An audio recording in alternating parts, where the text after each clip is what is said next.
Musique, nous devons être satisfaits de la promesse qu'Allah subhanahu wa ta'ala nous a donnée par sa parole. L'islam, avec sa sagesse et sa prudence, est capable de vaincre d'autres religions. Cependant, beaucoup de gens pensent que cette promesse a été réalisée à l'époque du prophète. Musique, nous pouvons trouver du réconfort dans la promesse qu'Allah nous a donnée par sa parole. L'islam, avec sa sagesse et sa prudence, est capable de vaincre d'autres religions. Beaucoup d'entre nous pensent que cette promesse a été réalisée à l'époque du prophète, Salam, l'époque du calife Rachid et à l'époque des califes sages après eux. Mais ce n'est pas le cas. Il existe de nombreux autres hadiths qui expliquent le temps de la victoire de l'islam et sa propagation à divers coins. De ces hadiths, nous pouvons être certains que la victoire de l'islam dans le futur est uniquement par la permission d'Allah, subhanahu wa ta'ala. Nous devons continuer à nous battre pour cela, et c'est ce qui est important. La propagation de l'islam revient aux musulmans eux-mêmes, ils doivent donc avoir une force morale, matérielle et d'armes pour pouvoir combattre et vaincre le pouvoir des infidèles et le désobéissant. C'est ce que le prophète, la paix et les bénédictions d'Allah nous ont appris. Il a promis que les musulmans retrouveraient leur pouvoir et se répandaient dans le monde entier pour aider à atteindre les objectifs de l'islam et créer un avenir fort pour leurs économies et leur défense. Le califat ottoman a été renversé par Mustafa Kemal Atatürk le 3 mars 1924. Depuis lors, les musulmans dans différentes parties du monde ont été confrontés à diverses formes d'oppression. C'est parce que nous n'avons pas pu nous réunir en tant que communauté. Nous vivons sous une seule direction, mais maintenant nous sommes divisés en 57 pays. Cependant, nous, en tant que musulmans, sommes déterminés à nous lever et à faire notre marque sur le monde. Il est important de reconnaître que les formes d'oppression ont persisté pour de nombreuses personnes, y compris les musulmans. L'archevêque Fandé a exprimé sa préoccupation que le système islamique n'a pas été mis en œuvre, et il a raison. Cela conduit à beaucoup de passion et de lutte parmi les musulmans.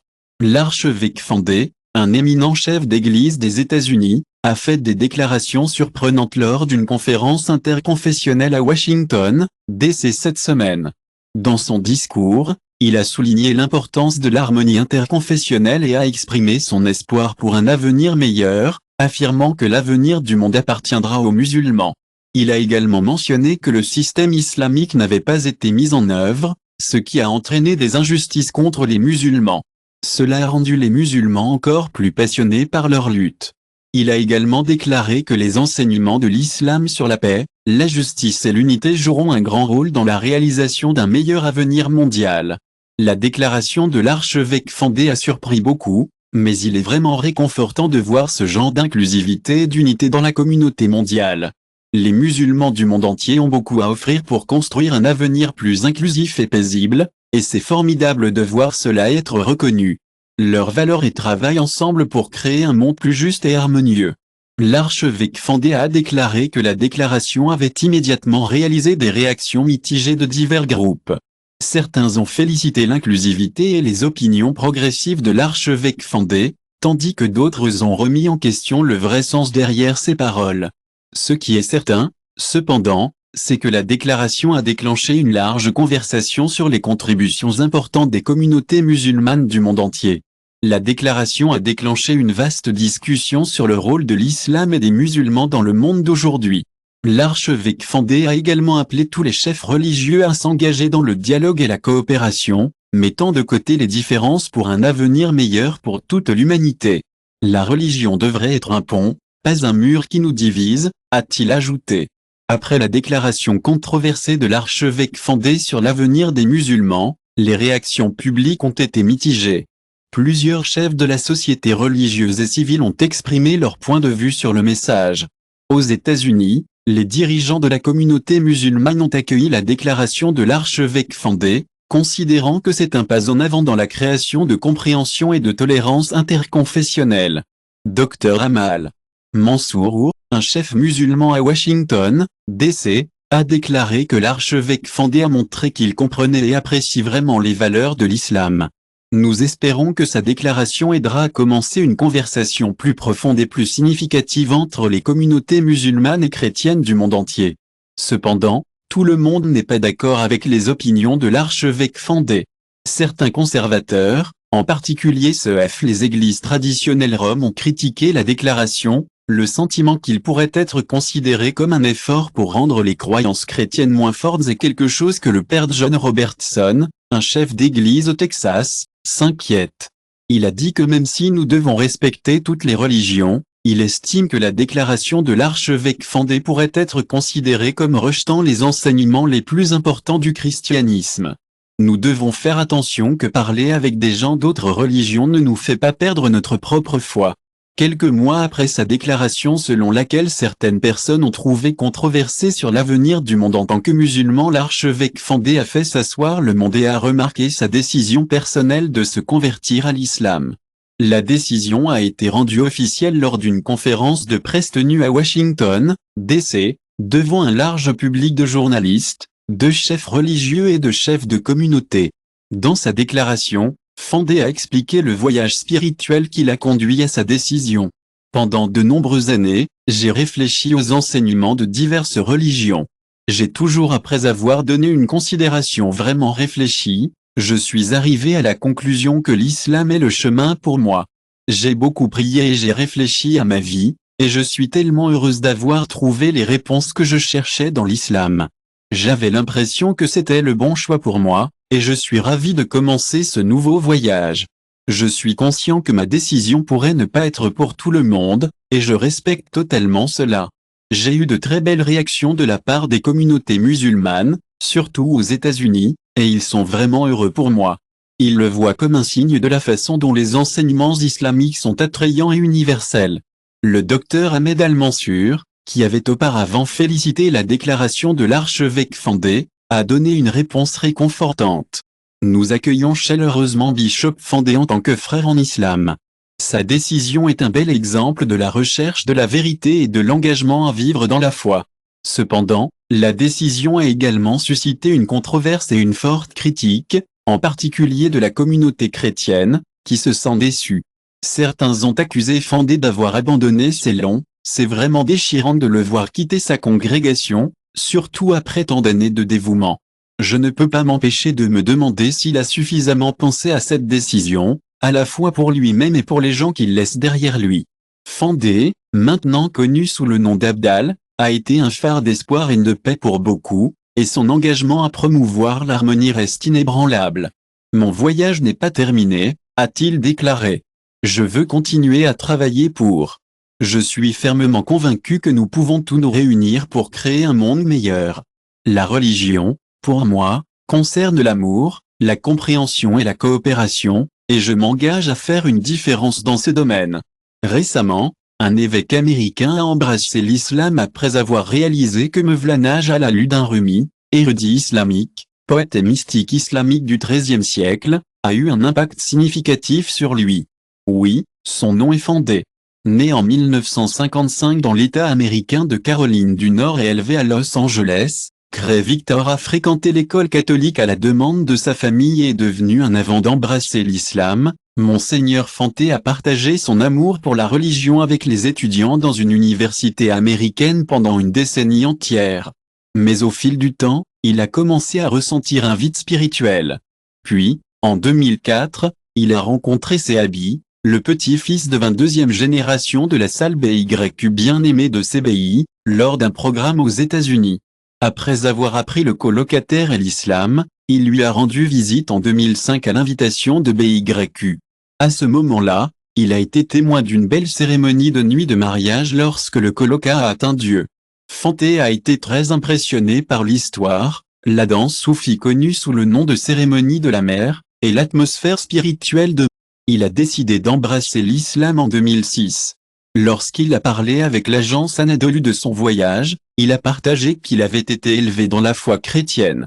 Sa famille a accordé une grande importance à la religion, et sa grand-mère avait un fort désir pour lui de devenir prêtre. Il a assisté au séminaire pour étudier pour la sacerdoce, mais il a dit que beaucoup de choses ne s'additionnaient pas tout à fait pour lui. Même s'il avait une forte croyance en Dieu, quelque chose s'est senti éteint. Les leçons que j'ai essayé d'enseigner à mes élèves ne semblaient pas résonner avec moi comme j'avais espéré. Alors, j'ai passé la majeure partie de ma vie à chercher. J'enseignais au séminaire, mais je ne me suis pas tout à fait connecté avec ce que j'enseignais. J'ai décidé de quitter l'église et de retourner en Californie avec ma famille. Là, je me suis retrouvé attiré par la musique. Il y avait une pièce manquante. Il a partagé cela, grâce à un professeur qu'il a rencontré à BYU à San Francisco, il a décidé d'y aller. Je lui ai dit, j'ai l'impression d'être au fond de l'océan.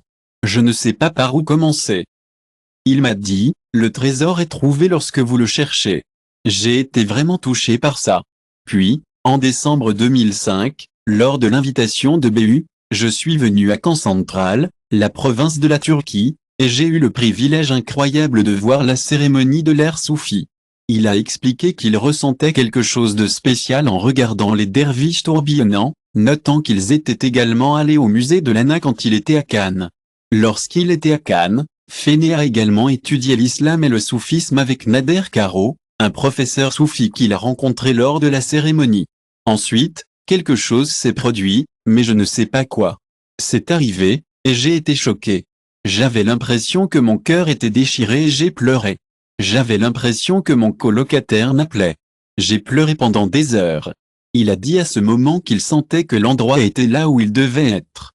Le chemin de la salle est le chemin du prophète Muhammad. Je savais que c'était la vérité. Je suis devenu musulman l'année suivante.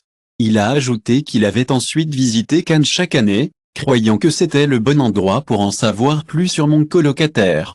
Suivre le chemin de mon colocataire était différent de vivre aux États-Unis, a-t-il dit, disant qu'il a finalement décidé de déménager à Cannes après une nuit. Un jeune homme qui était un adepte de ma colocataire m'a posé des questions sur ma famille. Je lui ai dit que mes parents étaient décédés. Il m'a regardé et a dit, « Nous sommes ta famille ». C'était l'une des choses les plus réconfortantes que quelqu'un m'ait jamais dites. C'est pourquoi j'ai continué à venir à Cannes, puis j'ai décidé de rester. L'ancien archevêque Fende a poursuivi son voyage spirituel et missionnaire avec une vigueur renouvelée. Le nom qu'il a choisi, Lanl, reflète son profond dévouement à sa nouvelle religion et son engagement à être un messager de la paix. Le changement a été une partie importante de son voyage pour trouver la vérité et la paix intérieure. Dans une interview exclusive, il a expliqué que le nom Lamil symbolise sa transformation spirituelle. C'est une nouvelle identité qui reflète son engagement à vivre sa vie selon les enseignements de l'islam. L'islam a déclaré que le nouveau nom n'est pas seulement un changement d'identité, mais aussi une déclaration sur son avenir. Il veut être un symbole de paix et d'unité, quelqu'un qui comble l'écart entre les différentes communautés religieuses. En tant qu'islam, il a élargi sa mission de C'est un vrai pacificateur, travaillant toujours pour rassembler les gens grâce à un dialogue interconfessionnel. Il voyage dans le monde entier, rencontrant des chefs religieux de toutes sortes pour parler de l'importance d'être tolérant et compréhensif. Il a dit que le plus grand défi auquel nous sommes confrontés aujourd'hui est de savoir comment nous pouvons tous vivre ensemble en harmonie, même si nous avons des croyances différentes. Il l'a dit lors d'une conférence à Kala. L'islam a également commencé à créer des programmes éducatifs qui enseignent les valeurs universelles qui peuvent être acceptées par toutes les religions. Il prévoit de lancer une plateforme en ligne qui fournit des ressources à éduquer le public sur l'importance de l'harmonie interconfessionnelle. Je crois vraiment que l'éducation est la clé pour créer un monde plus paisible. Bien qu'il ait reçu beaucoup de soutien de la communauté musulmane, l'islam fait également face à des défis de la communauté chrétienne, qui sont toujours déçus par sa décision. Cependant, il reste ferme et engagé à combler l'écart. Je comprends la douleur et la confusion que mes amis chrétiens peuvent ressentir, a-t-il dit, mais j'espère qu'ils pourront le voir comme faisant partie de son voyage spirituel et comme une opportunité d'approfondir leur propre compréhension. Musique, nous sommes ravis de vous dire que notre ami Islam a commencé à écrire un livre sur son voyage, de son archevêque à devenir musulman. Dans ce document, il partagera ses réflexions personnelles sur le sens de la foi et la recherche de la vérité. Nous attendons avec impatience que le livre donne un aperçu de ses expériences spirituelles et inspirant les autres à explorer plus profondément leurs croyances. Avec ce changement de nom et d'identité, l'islam a ouvert un nouveau chapitre de sa vie. Bien que le voyage ait été chargé de défis, il reste passionné par la poursuite de sa mission en tant que messager de la paix et un pont entre différentes communautés religieuses. Je prie pour que ce que je fasse puisse profiter à de nombreuses personnes. Je veux aider à créer un monde où tout le monde, quelle que soit leur religion, peut vivre en paix et en harmonie. L'islam a également exprimé son espoir qu'avec sa nouvelle identité, il peut être plus efficace pour promouvoir l'islamic balance et montrant au monde que la religion peut être une force qui unit, pas les divisions. Avec une forte détermination et une vision claire, l'islam continue de parcourir le chemin qu'il croit être juste, espérant inspirer tellement de gens à rejoindre la lutte pour la paix et l'unité. Dans une belle démonstration de tolérance religieuse, un évêque russe suit les traces de l'islam, une religion qui apporte un message de paix. Dans un développement surprenant qui élargit davantage la discussion mondiale sur la conversion et le dialogue interconfessionnel, un éminent évêque russe a annoncé sa décision de se convertir à l'islam. Son nom est Dimitri Smirnov, un archevêque orthodoxe catholique. Dimitri Smirnov a prononcé un sermon d'église sensationnel devant des centaines de sa congrégation. Il a dit que l'avenir qu'il partageait ce message avec sa congrégation et que les musulmans nous l'ont signalé. Lorsque les musulmans célèbrent leurs vacances religieuses, ils se réunissent de belle manière. Les mosquées et les rues de la ville se remplissent de millions de musulmans se prosternant à leur Seigneur. C'est un spectacle à voir, des millions de personnes priant très ordonnées suivant leurs itinéraires respectifs. Ils s'alignent ordonnés sans avoir à être commandés. Alors, où pouvez-vous voir les chrétiens partout? Le monde se rassemble dans la prière, et c'est une belle chose. Vous ne verrez jamais cela dans le christianisme, cependant. Musique, regardez les musulmans. Ils aident souvent les autres volontairement, sans rien attendre en retour. Mais les chrétiens font le contraire. Vous demandez à cette vieille femme pointant vers la femme paralysée de son église. Selon elle, un conducteur musulman fournit souvent ses services de transport pour l'emmener à l'église à Moscou. Chaque fois, la vieille femme veut lui donner un salaire, mais le conducteur musulman refuse toujours, au motif que l'islam interdit de prendre des salaires des autres. Les femmes âgées, les personnes âgées, les pauvres et les orphelins de divers abris et fondations écoutent son histoire, et elle l'apprécie vraiment. Même si la vieille femme n'est pas sa mère ou son parent, les conducteurs musulmans ont déclaré que dans l'islam, il est important de respecter les personnes âgées, en particulier les parents les plus faibles et les plus impuissants. La sincérité personnelle du conducteur musulman ne se trouve pas chez les chrétiens, qui enseignent l'amour. Mais le conducteur chrétien peut demander sans pitié de l'argent pour ses services de transport de la vieille femme. Il a dit qu'il méritait de l'argent parce que c'est sa profession. En tant que service de transport musulman, il est en fait plus proche du Messie. Les chrétiens, en revanche, sont à la recherche d'un document. Ne pensez-vous pas qu'il est intéressant de noter que, dans le processus d'expiation, quelqu'un doit payer son prêtre? Les gens pauvres et âgés doivent le donner comme un rituel de pardon des péchés.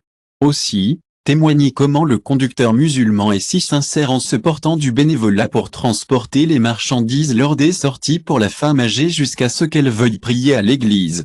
Le conducteur musulman reprend fidèlement et tombe de la vieille femme. Je crois vraiment que l'avenir de la Russie sera façonné par ces nombreux musulmans, et je pense qu'il est beau de voir comment leurs valeurs reflètent un profond sentiment de noblesse et de politesse. Il est encourageant de savoir que la morale musulmane est souvent considérée comme plus noble que celle des congrégations chrétiennes. Bien qu'il puisse y avoir des idées fausses sur le fait que l'islam est une religion terroriste, je crois que la plupart des musulmans sont en fait gentils et accueillants.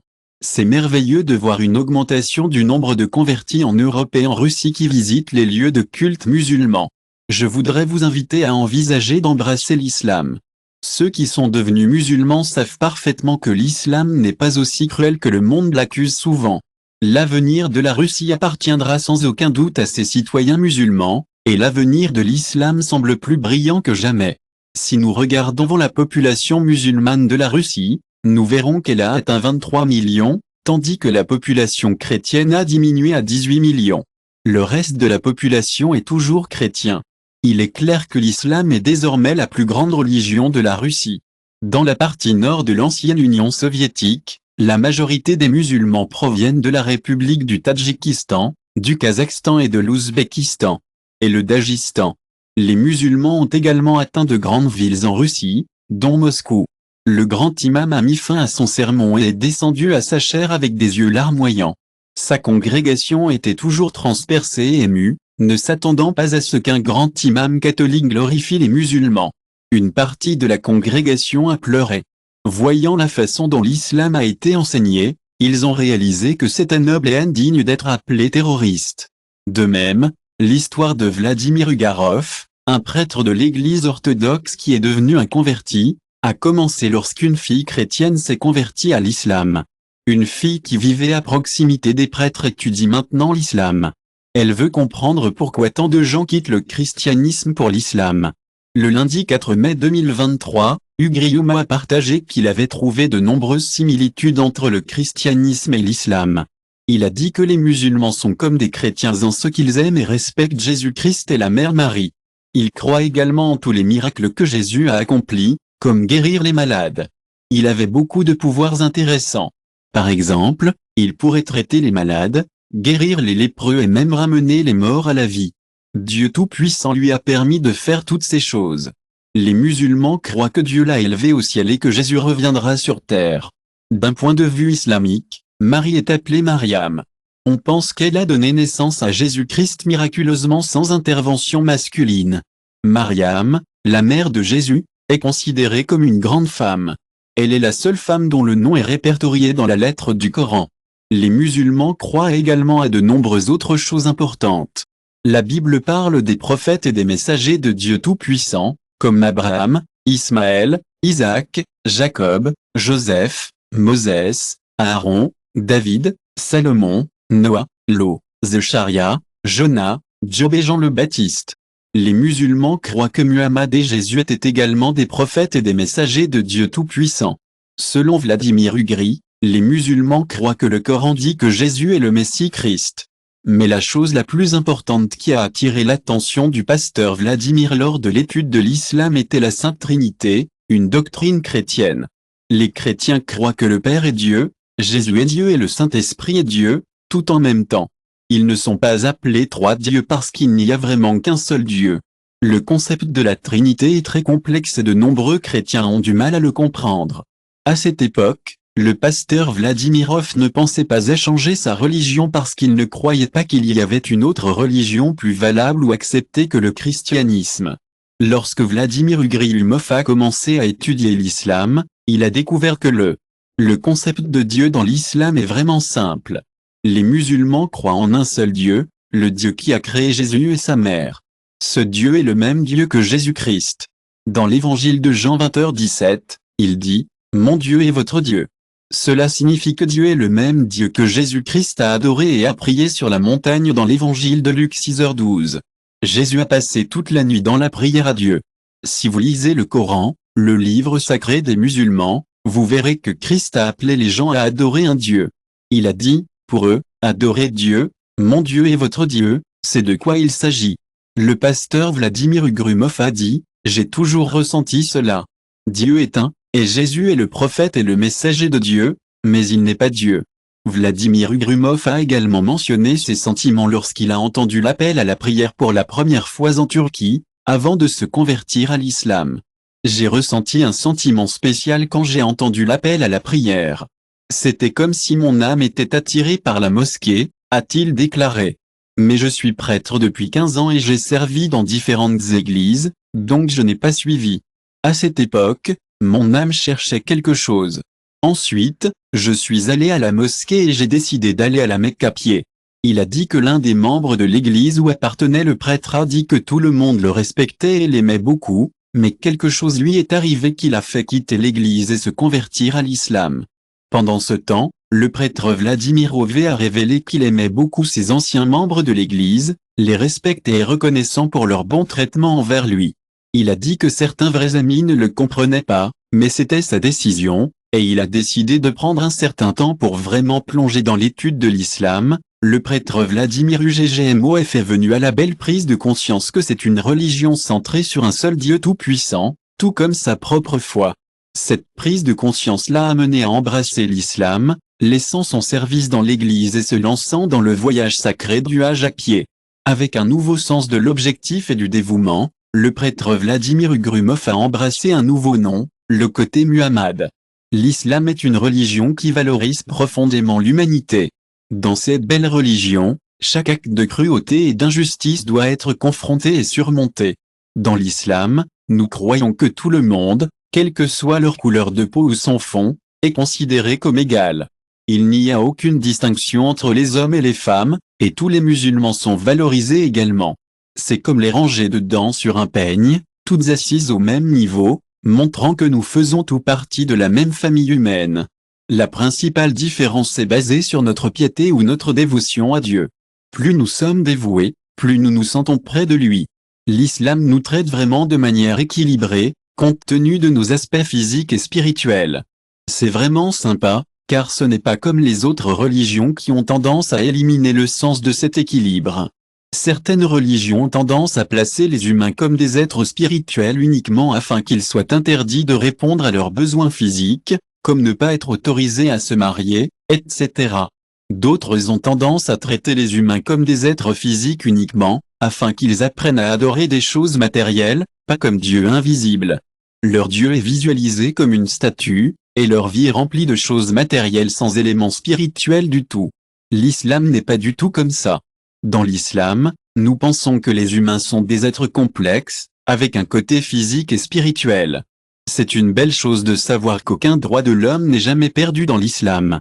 Tout, dans les royaumes physiques et spirituels, est magnifiquement équilibré, tissé harmonieusement.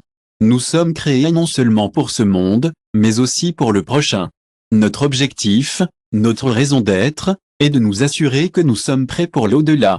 Et avec cela, nous mettons fin à notre vidéo. Si ces faits ont résonné avec vous, veuillez envisager de vous abonner à notre chaîne afin de ne jamais manquer de mise à jour. Rendez-vous bientôt, amis.